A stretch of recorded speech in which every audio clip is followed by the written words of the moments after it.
The number 6 all-time draft trade, Michael Vick for Ladainian Tomlinson.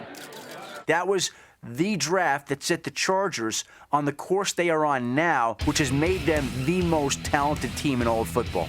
The Michael Vick Ladainian Tomlinson trade, to me, will be, without any question, the most interesting trade of the decade that we currently live in. Charger fans are witnesses to history! Michael Vick entered the 2001 draft as the most exciting player in college football. Lightning in the bottle, that's what he is. But the Chargers needed a quarterback and a running back, and general manager John Butler was determined to get both.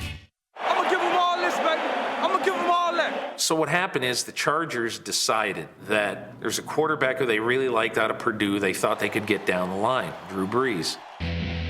When San Diego started shopping around the number 1 pick, buyers were hard to find. Teams basically are sort of set in their ways with what they want to do, except the Atlanta Falcons. When it came to us, if you really looked at it, we were the most legitimate possibility to get a good trade for them. We were looking because Chris Chandler was getting at the end of his career. Chris Chandler is hurt. Felt it would be ideal to bring in a quarterback like Mike Vick. But the Chargers think that there's one player who they really want. They tell Dan Reeves of the Falcons, look, we really want Tim Dwight. Dwight with one to beat. Touchdown. 94 yards. One of the tough ones in it for us was Tim Dwight, who had been a really good player. But when we looked at it, Tim Dwight was going to be a free agent. So therefore, we felt like that this was an opportunity that we could use Tim Dwight and help us, make the trade with Mike Vick. Tim Dwight, when they made that trade, was the player that they insisted that they had to have. So actually, there was about a 36-hour Tim Dwight roadblock to the biggest trade in the last 10 years. In addition to Tim Dwight and Atlanta's top pick, the Falcons gave the Chargers cornerback Tay Cody and a second-round pick in 2002. The San Diego Chargers select Ladainian Tomlinson. At the time, scouts warned that Tomlinson had, quote, bust written all over him. Whoever said it should hope that it got lost in the internet or somewhere because it didn't pan out. LT quickly established himself as football's premier running back. Ladainian touchdown! Ladainian Tomlinson, the special one, the gifted one. A cut that only few have ever been able to make. The Chargers used their first pick in the second round to get Drew Brees, who combined with Tomlinson helped spark San Diego's recent success. Pump fake and throw. Touchdown! Atlanta also benefited. I don't know of anybody that ever played the game that at the quarterback position was the fastest player on the field. And Mike Vick has been in that situation a lot.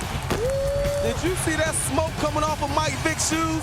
Vick is the face of the franchise and has made every Falcon game an event. It's hard by Quentin McCord. That's what you call it. Hell, that's what we got him for. Michael Vick is the king of the earth in Atlanta. Every place you go, you see a number 7 in grocery stores. Yeah, I got to make sure I do it right. We got to keep all our customers happy. In schools, on the sidewalks. We do everything together. Our number 6 deal turned the football world upside down. But who won? Week in and week out, he's worth the ticket price. Just so special, number 21. I think the best part of the trade is I think both teams walk away with very good players. Initially, I thought the Atlanta Falcons got the best in that because you saw how good he was early in his career, able to carry the Falcons to a fact where they can go to Green Bay, win a playoff game. The Falcons have won the wild card game. It really is astonishing. And then go to a championship game. That's how good I thought he was, but he's plateaued. I give the check mark to San Diego. They got a future MVP in this league in that deal, and they got a guy who I believe will be right there with Jim Brown as the greatest 2 running backs in NFL history when he's all done. Michael Vick may very well turn out to be the quarterback the Falcons want him to be, but the clock is clearly ticking. And when you've invested the top overall pick, by now, that player should be everything you want him to be.